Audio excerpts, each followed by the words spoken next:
pumunta tayo sa ospital. DPS. Darslyn, manager kay Dani Kevin, nakawin ang bata pero iniwan ang Roche sa ospital. Kaya pumunta ko dito. Discharge na siya. Sino ang nagsundo sa kanya? Yung lolawing bata. Sinabi niya na tatawagan kanya. Lolawing bata? Fake it, hindi Carol Lam. Paano hinayaan niyo lang ang isang estranghero na kunin ng bata?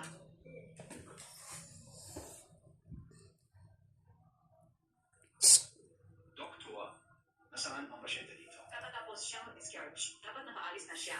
Alam mo ba kung saan siya pumunta? Hindi siya nagsabi. Nakita, salamat. Chief ko, mapapadala ko ng tao para hanapin siya. Ikaw na laying on pupunta.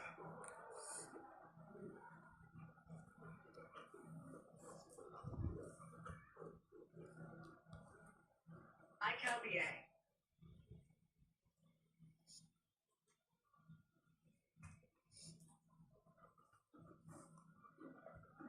ICAL-BA Talaga. Maliit na usap. Ang tagal natin hindi nagkita, hindi pa rin kita makalimutan. Washa, fake it dito. Hindi ka pupunta sa ibang bansa. Huwag mong yarte. Kapag pinakasalan ka ni Wasaw, sobrang malas ka kung hindi ka tumango. Gano? Tama. Hindi nga nagreklamo si Wasaw sa anak mo. Tamo na, Didi. Bakit sila nasaan ang anak ko?